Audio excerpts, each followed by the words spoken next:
नमस्कार दोस्तों, आपका स्वागत है हमारे चैनल ग्राम क्लासेस के अंदर। आज हम आपके लिए लेके आए हैं आरआरबी एनटीपीसी में आए हुए सभी बैंक से रिलेटेड क्वेश्चंस। तो चलिए उनको शुरू करते हैं। क्वेश्चन नंबर 1 है, बैंक ऑफ बड़ौदा के साथ किन बैंकों का विलय हुआ है? तो आप सभी जानते हैं बैंक ऑफ बड़ौदा के साथ देना बैंक और विजय बैंक, इन दोनों का विलय 1 अप्रैल 2019 को हुआ है। और 1 अप्रैल 2020 को ही ओरिएंटल बैंक और firm of United bank of India का, इन दोनों का विलय पंजाब बैंक में हुआ है। ओरिएंटल बैंक ऑफ कॉमर्स और यूनाइटेड बैंक ऑफ इंडिया, बीयूआई और ओरिएंटल, इन दोनों का विलय हुआ है पीएनबी में। और देना बैंक और विजय बैंक, इन दोनों का विलय हुआ है बैंक ऑफ बड़ौदा के अंदर। और सिंडिकेट बैंक का विलय हुआ है कैनरा बैंक में। और एक और देख लेते हैं हम, जो ये आंध्रा बैंक है,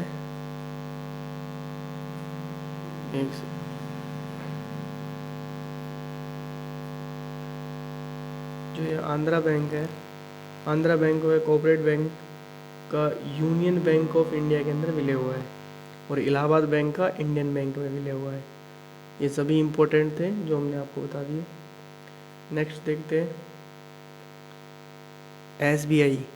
एसबीआई की स्थापना कब हुई? SBI state bank of India, इसकी स्थापना हुई थी 1 जुलाई 1955 में।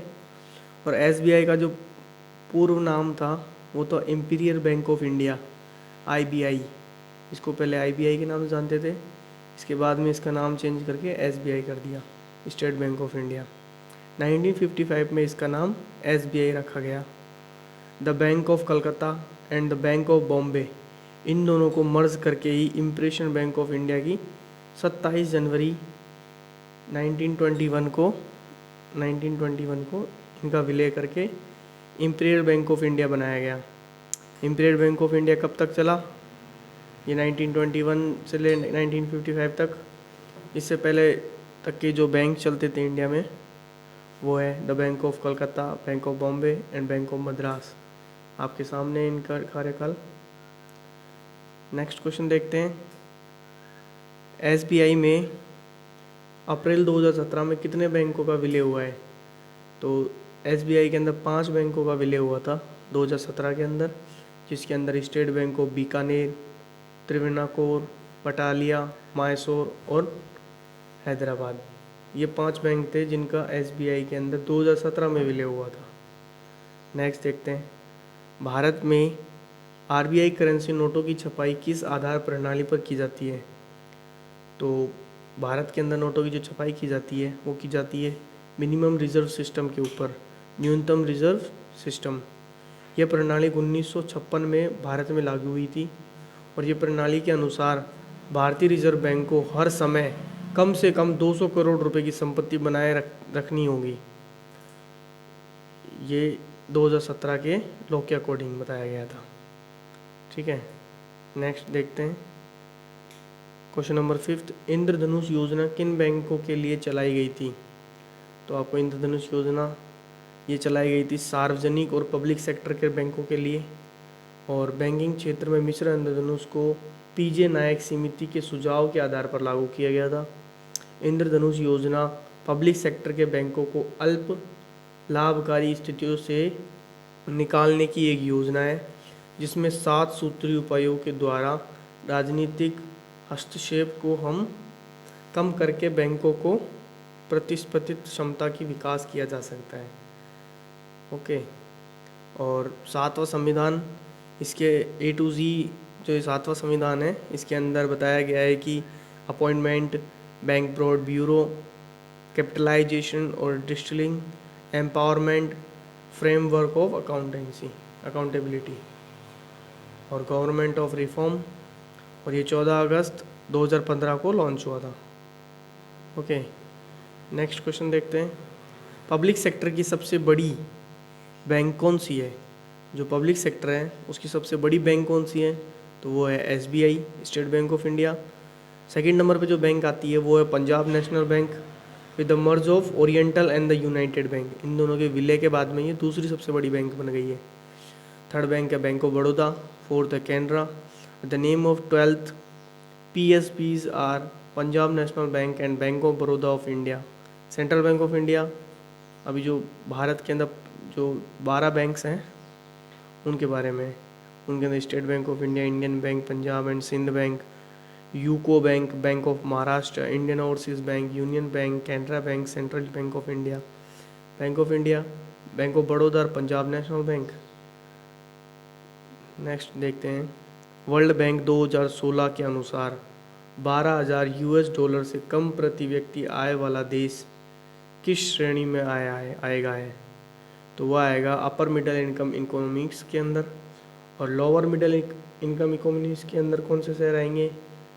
जिनकी कैपिटल इनकम $1,026 से $4,035 के बीच में होगी।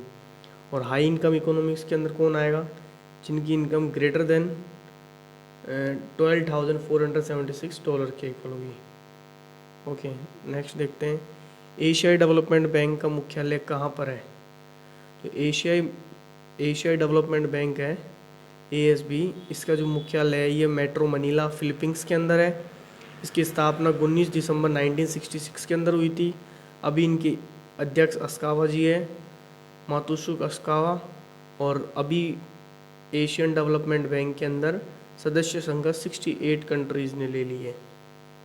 ओके, नेक्स्ट देखते हैं, अंशुला कांत विश्व बैंक समूह की मुख्य वित्तीय अधिकारी और प्रबंधक निर्देशक है। वह पहले किस बैंक का मैनेजिंग डायरेक्टर थे? तो ये अंशुला कांत जी थे, ये chief financial officer and the managing director of world bank के ग्रुप के थे। और ये अभी करंट के अंदर किस बैंक के MD बने हुए हैं? तो ये स्टेट बैंक के मैनेजिंग डायरेक्टर थे। और अभी ये करंट के अंदर MD और CE बने हुए हैं वर्ल्ड बैंक के। पहले ये SBI के मैनेजिंग डायरेक्टर थे और अभी ये वर्ल्ड बैंक के MD और CE है। दोनों बातों का ध्यान रखना है। विश्व बैंक के अध्यक्ष कौन है? आपके पास 4 ऑप्शन आए होंगे।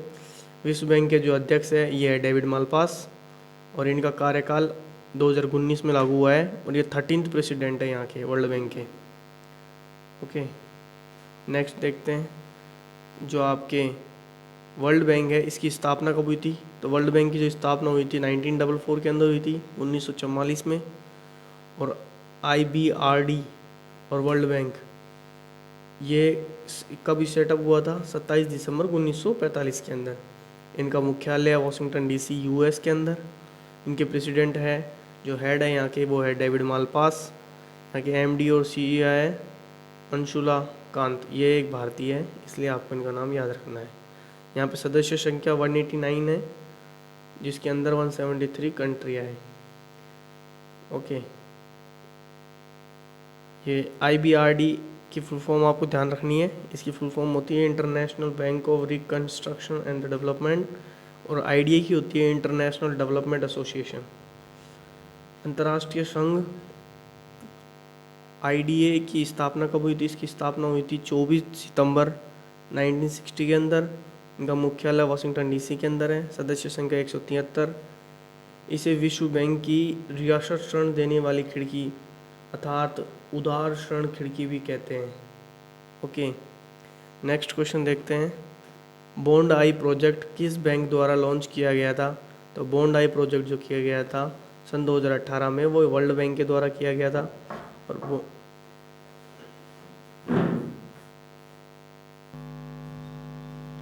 उन्हें बताया बॉन्ड आई होता है ब्लॉकचेन ऑपरेटेड न्यू डेब्ट इंस्टॉलमेंट। एंड नेक्स्ट है 1970 में कोलकाता में स्थापित प्रथम बैंक का नाम क्या था? तो जो 1770 के अंदर जो स्थापित कोलकाता में जो प्रथम बैंक था उसका नाम था बैंक ऑफ हिंदुस्तान, 1770 के अंदर। अभी हमने देखा 1770 के अंदर कोलकाता का स्थापना वाला प्रथम बैंक कौन था कोलकाता के अंदर? तो था बैंक ऑफ हिंदुस्तान। और ये बैंक इसे अलेक्जेंडर एंड कंपनी के एजेंसी हाउस द्वारा कलकत्ता में स्थापित किया गया था। इसका 1830 से 32 के अंदर परिसमापन किया गया था। पहला पेपर नोट 18वीं शताब्दी के अंत में निजी बैंकों जैसे कि बैंक ऑफ हिंदुस्तान और प्रेसिडेंट बैंकों द्वारा जारी किया गया था।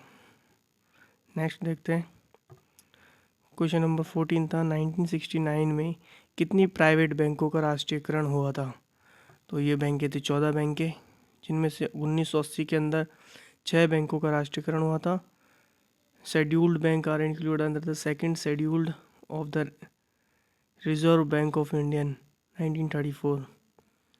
ओके, पहला पूर्ण स्वामित्व वाला भारतीय बैंक जो अभी भी अस्तित्व में है, तो पूर्ण स्वामित्व वाला जो भारतीय बैंक था वो तो पंजाब नेशनल बैंक। ओके, और इसी के साथ ही जो अलग फैक्ट वाले क्वेश्चन है, जैसे कि पूर्णतः भारतीय मैनेजमेंट वाला प्रथम बैंक होता अवध वाणिज्य बैंक। सबसे बड़ा और सबसे पुराना बैंक जो अभी भी अस्तित्व में है वो है SBI। ओके, नेक्स्ट देखते हैं, बैंक रेट का क्या अर्थ है। तो बैंक दर वह दर है जिस पर अन्य बैंक RBI से दीर्घकालिक ऋण ले सकते हैं। तो रेपो रेट क्या है, वाणिज्य बैंक भारतीय रिजर्व बैंक के से कर्ज लेते हैं। बैंक इस लोन पर रिजर्व बैंक को जिस पर ब्याज चुकाते हैं उसे रेपो रेट कहते हैं। ओके, और रिवर्स रेपो रेट यह वह दर है जिस पर बैंकों को अपनी ओर से RBI में जमा धन पर ब्याज मिलता है। और नकद आरक्षित अनुपात यानी CRR ये होता है प्रत्येक बैंक की अपनी कुल नकदी पर एक निश्चित हिस्सा रिजर्व बैंक के पास रखना ही होता है। इसे ही कैश रिवर्स रेपो रेट कहते हैं। ऐसे ही SLR यह बैंकों के पास उपलब्ध जमाओं का वह हिस्सा है जो कि उन्हें अपनी जमाओं पर लोन जारी करने और पहले उनके पास रख लेने के लिए अनिवार्य होता है। ये आपके लिए इम्पोर्टेंट था, आप इनको याद रखिए। एक्सिम बैंक की स्थापना कब हुई थी। भारत सरकार के स्वामित्व में 1882 में इसकी स्थापना हुई थी। Exim export import bank of India. और CEO एक्सिम के जो CEO है वो कौन है, वो है डेविड रास्किना। और इसका हेडक्वार्टर कहाँ पे, मुंबई के अंदर। ओके, क्वेश्चन नंबर 18 है, निरंचल नेशनल वाटरशेड प्रोजेक्ट NNWP में किस बैंक ने निवेश किया है। तो निवेश किया है विश्व बैंक ने। जल संसाधनों के सुधार और संरक्षण के लिए एकीकृत जल प्रबंधन कार्यक्रम का समर्थन करने के लिए भारत सरकार द्वारा शुरू की विश्व बैंक में से सहायता प्राप्त परियोजना है। यह परियोजना 2016 में शुरू हुई और 2022 तक चली। ओके, नेक्स्ट है दिसंबर 2020 को RBI के नए कार्यकारी निर्देशक कौन बने हैं। तो रिजर्व बैंक द्वारा इसके नए कार्यकारी अध्यक्ष बने हैं श्री राधा श्याम रेटो। और ये एक्सक्लूसिव डायरेक्टर के तौर पे अपॉइंट किए गए हैं कब, दिसंबर 11 के 2020 के अंदर। ये नए और इनके अलग एक्सक्लूसिव डायरेक्टर है जो रह चुके हैं। वर्तमान में कितने PSU है। तो आपको ये पता होना चाहिए कि PSU क्या होता है, ये हमने नीचे बताया है। आप वर्तमान में जो PSU है मतलब पंजाब नेशनल बैंक, मतलब जो टोटल बैंक्स की संख्या है ना, वो बैंक्स होते हैं प्राइवेट बैंक्स, उसे PSU कहते हैं। तो वो है अभी करंट के अंदर 12। और इनके अंदर ये हमने ऊपर भी पढ़ा है, क्वेश्चन आ चुका है। ये सबसे बड़ी जो बैंक है वो SBI है। भारत में सभी ATM ऑपरेट कौन करता है। तो भारत के अंदर सभी ATM को NPCI ऑपरेट करता है, भारतीय राष्ट्रीय भुगतान निगम। राष्ट्रीय वित्तीय सचिव national finance switch. Okay, next जो इम्पोर्टेंट क्वेश्चन में आते हैं, ease of doing business index जारी कौन करता है। तो ease of doing business index जारी करता है वर्ल्ड बैंक। और ईज ऑफ डूइंग बिजनेस 2020 में भारत की रैंकिंग रही थी 63। ओके, फर्स्ट पे आता है न्यूजीलैंड, आपके लिए इम्पोर्टेंट है। वर्ल्ड बैंक और अन्य किसी बैंक ने विश्व के पहले ब्लॉकचेन बॉन्ड ट्रांजैक्शन के लिए समझौता किया है। तो कौन सी है? वो है कॉमनवेल्थ बैंक ऑफ ऑस्ट्रेलिया और the common bank. Bondi project world bank द्वारा 2018 में लॉन्च किया गया, जिसे blockchain operation new debit instrument है। 24th क्वेश्चन है, निम्नलिखित में से कौन सा कथन गलत है? कुछ कथन आए होंगे, उनमें से कथन है, भारत में प्रथम बार मोबाइल एटीएम की सुविधा आईसीआईसीआई बैंक ने शुरू की थी। इनमें से जो क्वेश्चन गलत है ये आपके सामने है। आरबीआई एक निजी प्राइवेट बैंक है, नहीं, आरबीआई एक गवर्नमेंट बैंक है। ओके, ये सभी आपके ऑप्शंस हैं जो सही है। संयुक्त राष्ट्र का कौन सा देश विश्व बैंक का सदस्य नहीं है? जो नहीं है उसके अंदर आपके ये ऑप्शंस हैं, उत्तर कोरिया, लिक्नेस्ट, मोनाको और क्यूबा। अब आप ऑप्शन के हिसाब से देख सकते हैं कि क्वेश्चन नंबर 4 इसका गलत है।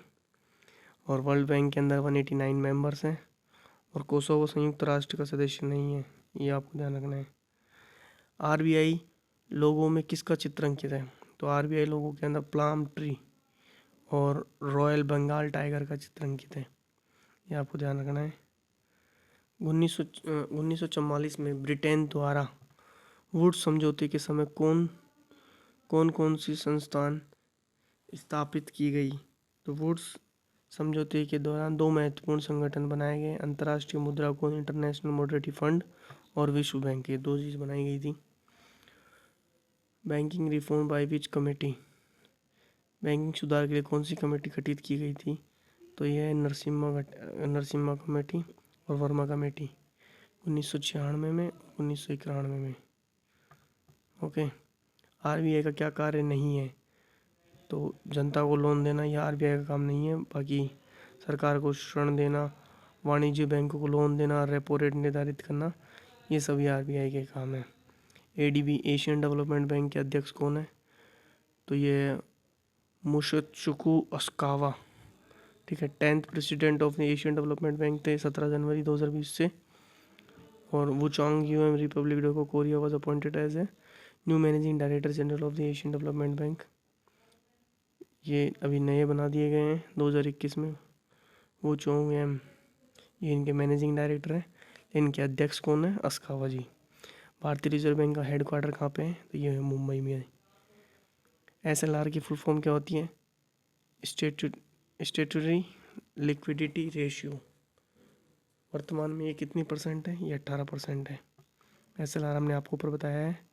नगद आरक्षित अनुपात, सीआरआर, कैश रिजर्व रेशियो, ये एक और फुल फॉर्म है, ये एसएलआर होती है। स्टेटरी लिक्विडिटी रेशियो। कौन सा कार्य पेमेंट बैंक का नहीं है? तो ये जो कार्य है ये पेमेंट बैंक की विशेषता है, जो नहीं है वो ऑप्शन के अकॉर्डिंग कट जाएगा आपके लिए। वित्तीय साक्षरता सप्ताह, फाइनेंशियल लिटरेरी वीक, और कौन क्रियान्वित करता है? तो इसको कौन करता है? इसको आरबीआई करता है। ओके, और आरबीआई के बारे में तो हमने आपको बता ही दिया है ऊपर। International bank of reconstruction and development, IBRD, किस संगठन की संस्था है? तो यह वर्ल्ड बैंक ग्रुप की संस्था है, एस्टेब्लिश इन 1944। इसके हेडक्वार्टर कहाँ पे? वाशिंगटन डीसी के अंदर। 2019 में कौन सी 2 बैंक का मर्ज हो जाने से थर्ड सबसे बड़ी बैंक बन गई है? तो बैंक ऑफ बड़ौदा बन गई है। देना बैंक और विजय बैंक, इन दोनों का विलय हुआ है। ओके, बैंक से लोन लेने के दौरान सिक्योरिटी के लिए जो गिरवी रखा जाता है उसे क्या कहते हैं? उसे कहते हैं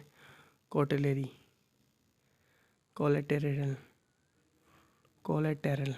ओके, कृषि एवं ग्रामीण विकास हेतु वित्त प्रदान करने के लिए शीर्ष बैंकिंग संस्थान कौन सा है? तो राष्ट्रीय कृषि और ग्रामीण बैंक, नाबार्ड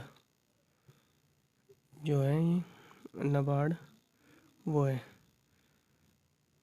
नाबार्ड की जो फुल फॉर्म होती है, ये national bank of agriculture and rural development, headquarter Mumbai में है। और नाबार्ड की स्थापना 12 जुलाई 1982 के अंदर हुई थी। ओके, और doctor GR Chinthala is the chairman of NABARD. अभी करंट के अंदर GR चिंथाला जिसके चेयरमैन है। योनो किस बैंक का मोबाइल बैंकिंग ऐप है? तो ये SBI का है। योनो मोबाइल बैंक लाइट ऐसे करके। और इसकी जो स्टैंडर्ड थीम है you only needs one.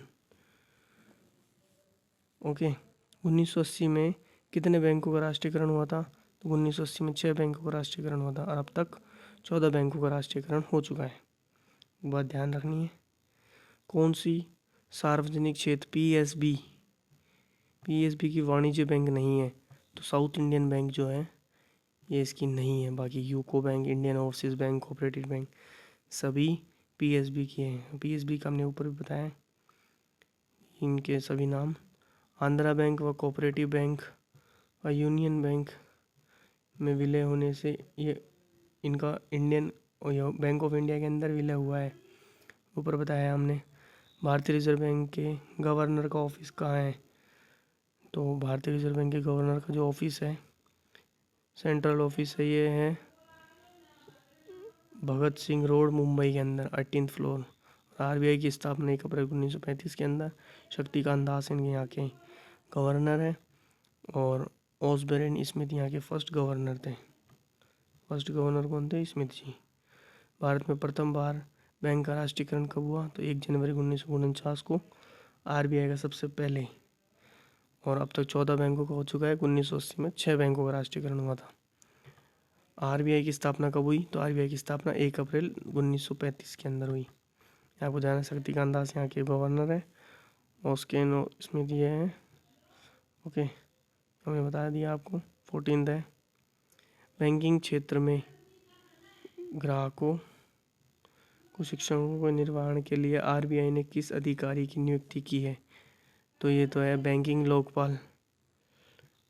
Bank of Calcutta, the bank of Bombay and the bank of Madras का मर्ज करके कौन सी बैंक की स्थापना की गई है? इन दोनों को मर्ज करके इंपीरियल बैंक ऑफ इंडिया की स्थापना की गई है। बैंक ऑफ कोलकाता और बैंक ऑफ बॉम्बे की स्थापना करके मर्ज करके इंपीरियल बैंक ऑफ इंडिया की स्थापना की गई है। और इंपीरियल बैंक ऑफ इंडिया का किसका पूर्व नाम है? तो ये एसबीआई का पूर्व नाम है। ये आपको ध्यान रखना है। एसबीआई भी करंट का सबसे बड़ा बैंक है। 2016 में हुए विमुद्रीकरण के मुक्त आरबीआई के गवर्नर कौन थे? तो वो थे उर्जित पटेल जी। हमारे भारत में उर्जित पटेल जी थे। और कैश लाइट सोसाइटी है तो भुगतान प्रणाली के लिए विजन डैश जारी किया है। तो क्या जारी किया है? विजन 2021 को पेमेंट के लिए जारी किया है, कैश लाइट के लिए। ये आपको ध्यान रखना है। इम्पोर्टेंट बैंक ऑफ इंडिया कब स्टेट बैंक ऑफ इंडिया बन गया? तो 1 जुलाई 1955 के अंदर इंपीरियल बैंक को स्टेट बैंक बना दिया गया था। और आरबीआई के गवर्नर कौन नहीं है? इनमें से कौन नहीं बना है? तो काशीतु रंजन जी नहीं बने। बाकी ये सभी आरबीआई के गवर्नर रह चुके हैं। ओके, ये आरबीआई के और गवर्नर हैं जो रहे हैं। आरबीआई ने प्रथम भारतीय गवर्नर कौन थे? तो वो थे चिंतामणि द्वारकानंद देशमुख। और आरबीआई पब्लिक अवेयरनेस चैंपियंस के 2020 में ब्रांड एम्बेसडर किसे बनाया है? तो अमिताभ बच्चन जी को बनाया है। 953 है अक्टूबर 2020 में आरबीआई के डिप्टी गवर्नर कौन थे? तो थे श्री एम राजेश्वर राव। ओके, भारत में धन मुद्रा आपत्ति का विनियामक प्राधिकरण कौन सा है? तो ये कौन है? आरबीआई। ये आपको याद रखना है। नेक्स्ट है आरबीआई किससे संबंधित नहीं है? तो आरबीआई संबंधित नहीं है जीएसटी से। बाकी एसएलआर ये सब आरबीआई के हैं, हमने आपको बताया है। अप्रैल 2019 का नाबार्ड में भारतीय सरकार की हिस्सेदारी किसने प्रतिष्ठित की थी? कितने प्रतिशत थी? तो ये प्रतिशत थी 99। ओके, और आरबीआई द्वारा देश में डिजिटल भुगतान की स्थिति में अध्ययन के लिए डिजिटल भुगतान सूचकांक का आधार वर्ष कौन सा माना गया है? तो ये डीपीटी का निर्माण माना गया है। 58 है who decided the monetary policy of India? तो रिवर्स रिजर्व ऑफ इंडिया इसके थे। इंडस्ट्रियल नेक्स्ट है इंडस्ट्रियल डेवलपमेंट ऑफ इंडिया 1 जुलाई 1964 की इसकी स्थापना हुई थी। और ये small industrial development bank of India SIDBI के अंदर आता है। और नेशनल सिक्योरिटी डिपॉजिट NSDL इसकी स्थापना 8 जुलाई 1996 में हुई थी। Banking and credit score details and password की जानकारी चुराना क्या कहलाता है? तो ये कहलाता है फिशिंग। और बैंक ऑफ इंटरनेशनल सेटलमेंट का मुख्यालय कहाँ पे है? तो ये है बेसल, स्विट्जरलैंड के अंदर। और regional rural bank was established in which year? तो ये एस्टेब्लिश्ड हुए 2 अक्टूबर 1975 के अंदर। ओके। ईडीडी की फुल फॉर्म क्या है? Enhanced due diligence. It's a KYC process that proceeds a greater level of security of a potential business partner. समझ गए होंगे, KYC है एक तरीके की जिससे कि आपकी सिक्योरिटी मजबूत रहेगी। इंसोलेंसी एंड द ब्रैंकेप कोड, ये 28 मई 2016 को पारित किया गया था। मुंबई मेट्रो के विस्तार के लिए कौन सी संस्था वित्तीय सहयोग लोन दे रही है? तो एशियन डेवलपमेंट बैंक दे रही है। आपके लिए जो क्वेश्चन है जिसका आपको कमेंट में आंसर करना है, HDFC बैंक की टैगलाइन क्या है? इसका आंसर आप कमेंट में करेंगे।